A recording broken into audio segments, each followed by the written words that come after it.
मेरा नाम नुसरत जहां है। आप में से बहुत से लोग शायद मुझे जानते ही होंगे। मैं यहाँ पे फिजियोथेरेपिस्ट हूँ और आप में से कई के बच्चों को मैं देखती हूँ और उनकी मदद करती हूँ आगे के डेवलपमेंट में, मतलब उनके विकास में। अगर आपके बच्चे समय से चल नहीं पाते, बैठ नहीं पाते या ऐसी कोई फिजिकल परेशानी है तो उसमें मेरी कोशिश होती है कि मैं आपके बच्चों की मदद कर सकूं। तो आज हम लोग यहाँ पे मिर्गी दिवस, एपिलेप्सी डे मना रहे हैं। एपिलेप्सी डे जो होता है फरवरी का दूसरा सोमवार, उस दिन हम मनाते हैं। तो मिर्गी दिवस या एपिलेप्सी डे को मनाने की जरूरत क्या है? एक्चुअली में मिर्गी होती क्या है? क्या ये बहुत गंभीर बीमारी है? मान लीजिए उसको मिर्गी जैसी परेशानी है तो कितना हम लोग डर जाते हैं अपने बच्चों के लिए। तो उसके लिए अगर मुझे जानकारी भी नहीं होगी तो मैं अपने बच्चे की मदद कैसे करूं? ठीक है, तो मुझे मेरे आसपास के लोगों को पता होना चाहिए कम से कम, चाहे मेरे घर में ये बीमारी है या नहीं है। अगर मेरे को नहीं है, मेरे बच्चे को नहीं है, मेरे आसपास पड़ोस में किसी को ये परेशानी है तो भी अगर मुझे पता है तो मैं मदद कर सकती हूँ। वरना जो ये चक्करों में हम फंसे रहते हैं, झाड़-फूक, बाबा के पास जाना, तो इसमें सालों साल बीत जाते हैं लेकिन हमारा बच्चा ठीक नहीं हो पाता और ज्यादा से ज्यादा परेशानी बढ़ती ही रहती है ना। तो पहली चीज मिर्गी दिवस को मनाना क्यों है? क्योंकि मुझे जागरूकता फैलानी है। मुझे पता हो, मेरे पड़ोसी को पता हो, मेरे रिश्तेदार को पता हो, कहीं ना कहीं से ये किसी ना किसी की मदद करेगा। देखिए आज अपने फील्ड में कितना बेहतर प्रदर्शन कर रहे हैं। तो अगर ये लोग अपनी बीमारी के साथ साथ आगे बढ़ सकते हैं तो जाहिर है मेरा बच्चा, आपका बच्चा, जिसका भी अगर किसी का बच्चा इस बीमारी से पीड़ित है वो अच्छा कर सकता है अगर मैं और आप मिलकर इस पे काम करेंगे, है ना। सबसे पहले मिर्गी के बारे में हमने जान लिया कि मिर्गी क्या होती है। अब उसके कुछ लक्षणों के बारे में जानते हैं, क्योंकि अगर लक्षण पता होंगे ना तो मैं पहचान सकती हूँ कि मेरे बच्चे को ये परेशानी हो रही है या पड़ोस के बच्चे को ये परेशानी हो रही है। और अगर ये बेहतर होगा तो मैं जाके अपने डॉक्टर से ये चीज डिस्कस कर सकती हूँ। तो पहली चीज क्या है?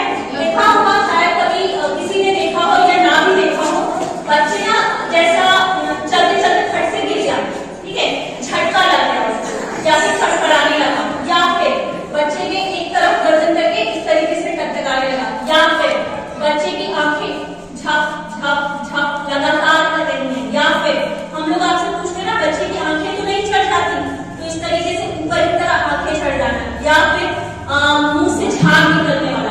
तो ऐसा नहीं है कि सिर्फ एक चीज हो या उसी प्रकार की बीमारी को हम मिर्गी कहते हैं। कुछ चलते चलते बच्चा अचानक से गिर गया, ठीक है, नहीं लगा, मेरा बच्चा बहुत अच्छा था, मैडम खेल रहा था और उसके बाद बच्चे के शरीर में पूरी की पूरी ऐड बना एक तरीके की मिर्गी है।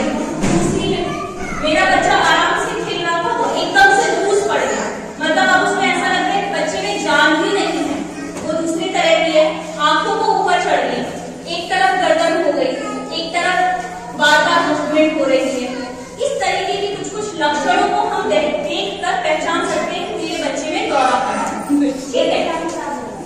जैसे बेहोश होना, बार बार चेहरे को फड़फड़ाना, सिर हिलाना, अचानक खड़े खड़े गिर जाना, मुंह से झाग आना, गर्दन का एक तरफ मुंह मुड़ जाना, शरीर का अकड़ाना, ये सब हम लोगों को ध्यान रखने वाली बात है।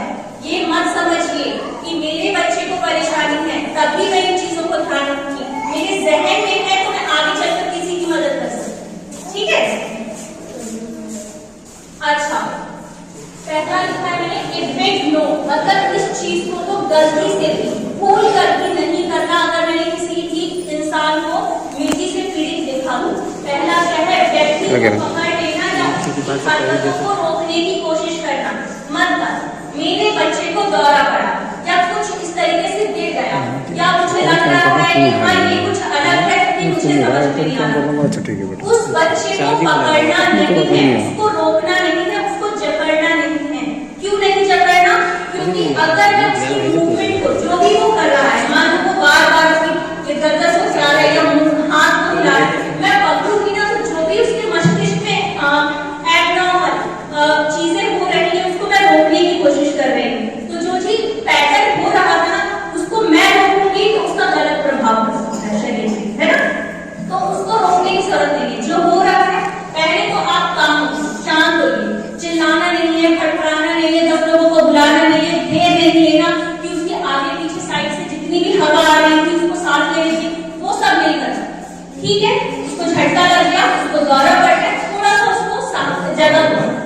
खिड़कियां खोलो, वेंटिलेशन रखो, उसके आसपास ना एकदम झुककर आगे पीछे नहीं उसको घेर लेना तो उसको सांस लेने में भी परेशानी हो जाए। ठीक है, पहली चीज मुझे ये ध्यान रखना है। दूसरी चीज, अक्सर लोग क्या करते हैं, ये खिलाओ, ये पिलाओ, ये मुंह में डालो, ये चीज करो, नहीं करना, बिल्कुल नहीं करना। उसके मुंह से झाग आ रहा है, ठीक है, साइड हो जाओ, कुछ मत करो। अगर आप ऊपर से उसमें कुछ भी डालेंगे या करेंगे, आप उस बच्चे को नुकसान पहुंचा, ठीक है, नहीं करना है। ना मुंह में चम्मच डालो, ना मुंह में कोई दवाई। लोग सोचते हैं ना कि अब दौरा पड़ा है तो फट से उसको दवाई पिलाना शुरू करते हैं। क्या होगा उससे?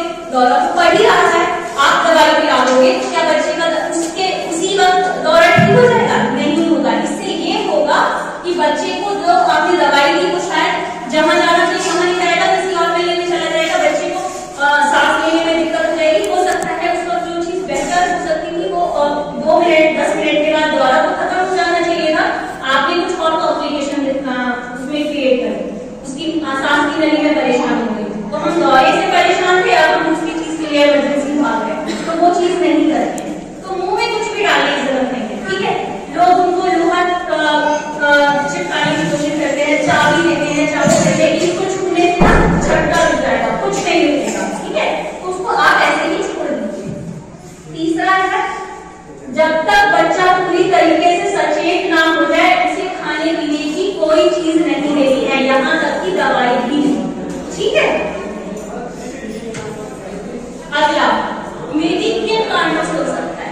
हम लोग अक्सर किसी बच्चे को अंदरूनी चोट लगी हो, हमारे बच्चे अक्सर खेलते रहते हैं ना, 1 साल तक के बच्चे को अपना सब कुछ सीखते हैं, बैठना, चलना, घोड़ा बनना, इतना ताकत से सर मारते हैं दीवार में, टकरा गए टेबल से, तो ये अंदरूनी चोट कहलाती है।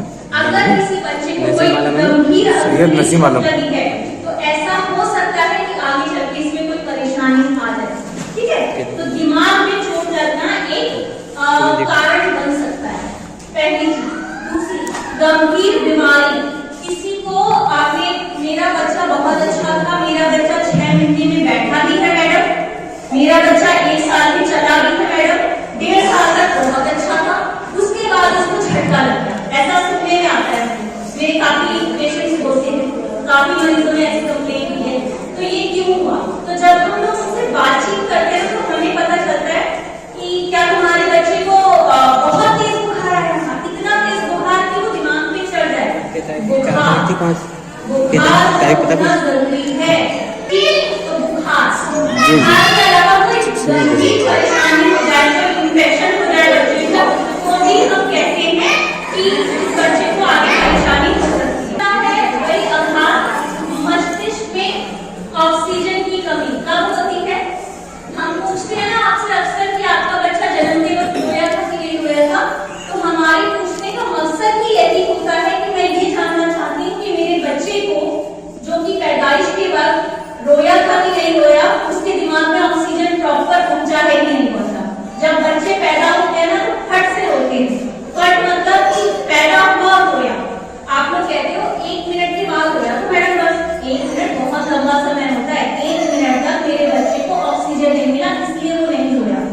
ऑक्सीजन नहीं मिला तो बच्चे की नसें सिकुड़ने लगती हैं, उसके दिमाग को ठेस पहुंचती है, चोट पहुंचती है, इस वजह से बच्चे को आगे चल के कोई परेशानी हो सकती है। ऐसा नहीं होगी लेकिन हो सकती है, ठीक है। इसके अलावा माओ को हम लोग अक्सर कहते हैं कि प्रेगनेंसी में दवाई अवॉइड करो, दवाई नहीं खाओ। तुम्हारे डॉक्टर ने तुम्हें जो तुम्हारी गायनेकोलॉजिस्ट ने दवाइयां लिखी हैं, फॉलिक एसिड लिखा है, आयरन लिखा है, ये दवाइयां तुम्हारे डॉक्टर देते हैं। इसके अलावा हर दवाई मना होती है, वो नहीं खानी। क्यों? क्योंकि गर्भावस्था में बच्चे का विकास हो रहा होता है। अगर उस वक्त आप कोई अनचाही दवाई ले लो जो कि बच्चे को नुकसान पहुंचा सकती है, हम कहते हैं कि गर्भ की दवाई नहीं लेनी चाहिए, तो बच्चे को आगे चल के परेशान हो सकता है। इसीलिए हम गर्भावस्था में दवाइयां मना करते हैं। इस समय ऑक्सीजन की कमी है, किसी इंसान को कोई इन्फेक्शन हो जाए उस वक्त, या फिर अब इन सब कारणों को खत्म कर दे उसके बाद भी मेरे बच्चे को कुछ परेशानी हो रही है, बेटी का दौरा वगैरह चढ़ रहा है, तो कुछ लोगों में जेनेटिक भी होता है। है कि मेरे वंश में ऐसा हुआ था, मेरे परदादा, मेरे दादा, इसीलिए मेरे बच्चे में ऐसा हुआ है। एक बच्चे को एक बार दौरा पड़ा, अब मेरा बच्चा अच्छा है। कब से अच्छा है? 6 महीने से अच्छा है, साल भर से अच्छा है, मेरी दवाई प्रॉपर चल रही है, 1.5 साल से मेरा बच्चा बहुत अच्छा है। अचानक से ऐसा क्या हुआ कि 1.5 साल के बाद फिर से एक दौरा पड़ गया? हमारा बच्चा दौरों की दवाई ले रहा है और वो बहुत अच्छा है, लेकिन 1-1.5 साल के बाद उसको फिर से दौरा पड़ गया। क्यों? जरूर इनमें से ऐसा कुछ हुआ होगा जो आपने ध्यान नहीं दिया। अगर बच्चे को दौरा पड़ता है तो मुझे अब सचेत रहना पड़ेगा, मुझे मेरी चीजें बच्चे के हिसाब से करनी होगी। पहली चीज, नींद की कमी नहीं होनी चाहिए मेरे बच्चे में, इसको प्रॉपर 8 घंटे 10 घंटे की नींद जरूरी है। अगर 1 दिन 2 दिन 6 दिन 3 दिन अगर नींद की कमी हो जाएगी तो उसके दिमाग को फिर परेशानी हो सकती है, तो फिर दौरा पड़ सकता है। दूसरा, मैंने बताया था कि बीमारी अगर बुखार होगा तो परेशानी होगी। मान लो मेरा बच्चा इतने दिन से अच्छा है और उसके बाद 1-1.5 साल के बाद फिर से एक गंभीर बीमारी हो गई, इन्फेक्शन हो गया या फिर से तेज बुखार हो गया, बोलिए। उसको झटका लग जाएगा, ठीक है? हाँ गए, वो गए।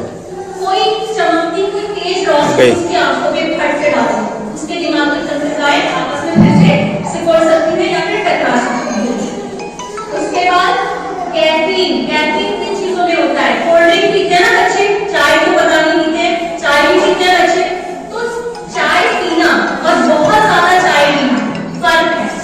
कोल्ड ड्रिंक पीना और बहुत ज्यादा कोल्ड ड्रिंक पीना, हम मुंह माए में बच्चे को, मेरा बच्चा रो रहा है कोल्ड ड्रिंक दे दो, कोल्ड ड्रिंक दे दो, नहीं देना, उसमें कैफीन होता है और कैफीन मेरे बच्चे के लिए नुकसानदायक है। छुनछुने बजाते हैं, है ना, उसको खिलाने के लिए, तो हमारी जो आजकल के छुनछुने आते हैं ना बहुत तेज बजने वाले आते हैं। हाँ भैया, मैं तेरी बात कर रहा हूँ। बच्चे को दौरे की परेशानी है, मुझे वो छुनछुना अवॉइड करना चाहिए, नहीं बजाना चाहिए, क्योंकि तेज बजने वाला छुनछुना बच्चे के दिमाग को चोट पहुंचा। मैं कहीं मिलूंगा, मैं आज प्रोग्राम में आपसे कहा कि प्रमोशन प्रोग्राम में हूँ,